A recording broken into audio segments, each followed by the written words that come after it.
Okay, the name of this story is How I Saved Live Music at Grant's Lounge for maybe the next 3 months. And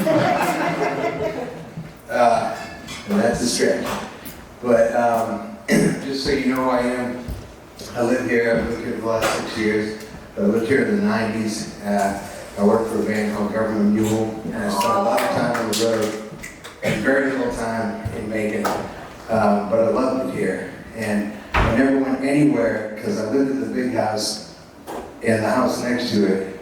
And whenever I was home, I had no vehicle. I rode a bicycle, and people just came to visit me.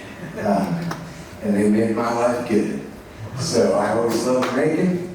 And after a 10-year stint back in Massachusetts, I decided to come where it was warm, so I came back to Macon.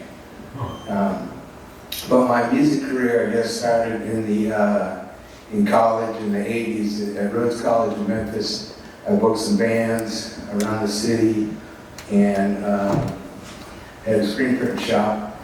And I just did a lot of, outside promoting. Like I just go to a club and say, hey, can I put a band in here?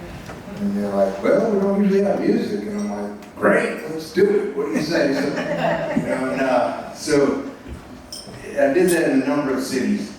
But when I came back to Macon 6 years ago, I lived out in Milledgeville, and I kind of stayed out there. I was making art, tending to a farm.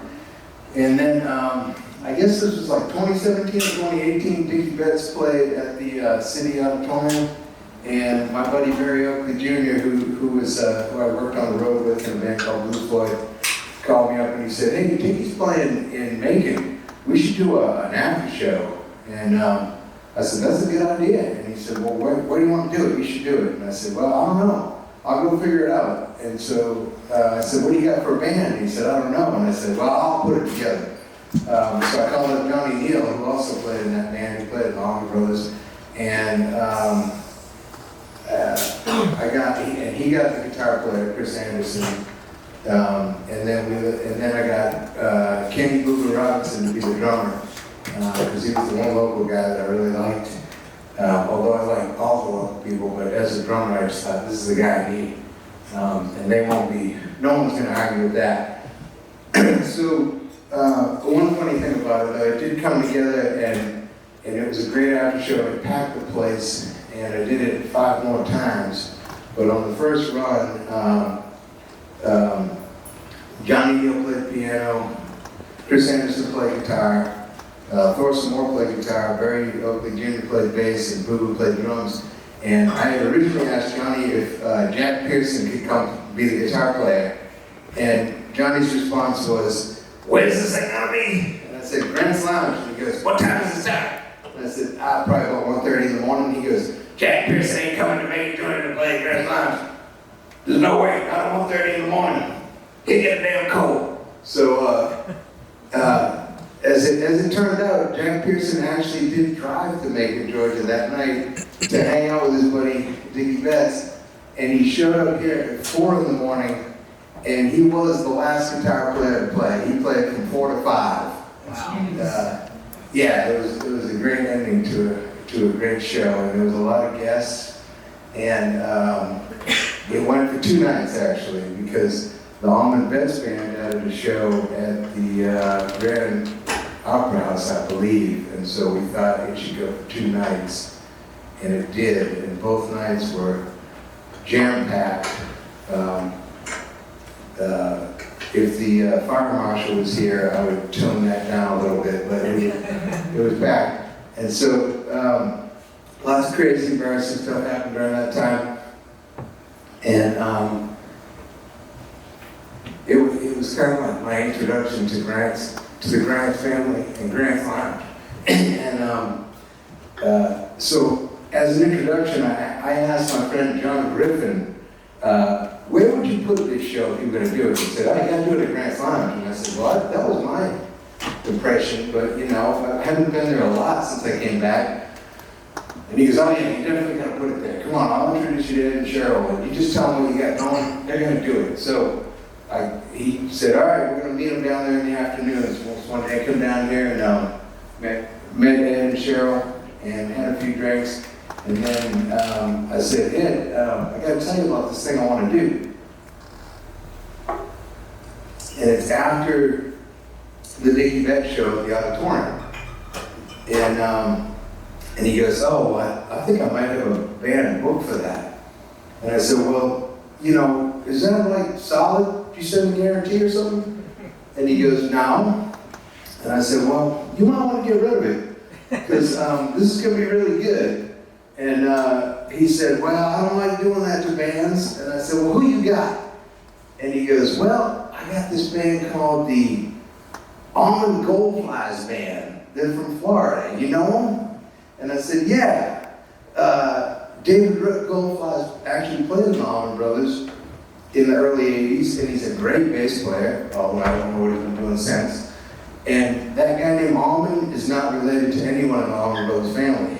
And he said, well, I think it's going to be okay. And I said, well, it sounds like bullshit to me, and I think we're going to get 13 people in here. The thing I got is a home run.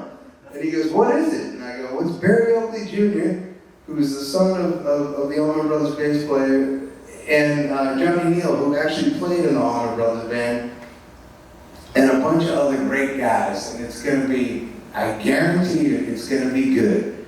And he said, well, I don't know. And I said, are you serious? Come on, man, I'm going to promote this thing. I'll pay the band. I'm an outside promoter. I'll take care of everything. All you got to do is open the doors and sell booze. I'm going to jam-pack this place. And he said, we have to call and check. And that's when, I don't know if you know John Griffin, but that's when John Griffin went into John Griffin mode. And he jumped in and he said, look, Ed, I got 2 other places in town begging to get this show. It's going to be a kill. It's going to rock. And if you don't want to do it, I'm going over there right now. I'm going to put it somewhere else.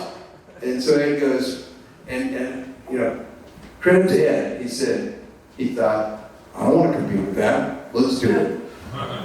And so we did it. And it was great. And it was just packed. And I hadn't put on a show in a long time before that. And I guess I skipped a lot of details lining it up. And that was over the course of 3 days. I got to know Cheryl Grant really well. And it was like a knocking of heads for 48 hours of you know, just all these details that we hadn't ironed out. And, you know, we both stood our ground, and it was just like, I am not paying for that. I'm not paying for that either. Well, who's going to pay for it? I think you should. I think you should. And there was a lot of things that, you know, we went round and round about, and in the end, I just gained a lot of respect for the Grant family. It came off great.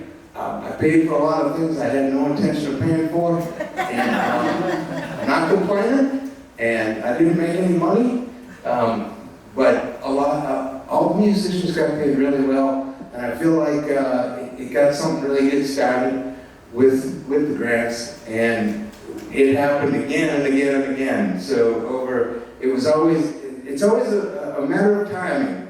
In Macon, Georgia, I can tell you it's a matter of timing, because you can book a really great show here, and you can plan on losing your ass. As you should everywhere in the promotion game, you're gonna lose your ass. So you gotta pick the right times to do it. So we always picked a really good, an after show to something that we knew was gonna draw a crowd, and we could target it and bring that crowd in, which was an Allman Brothers crowd.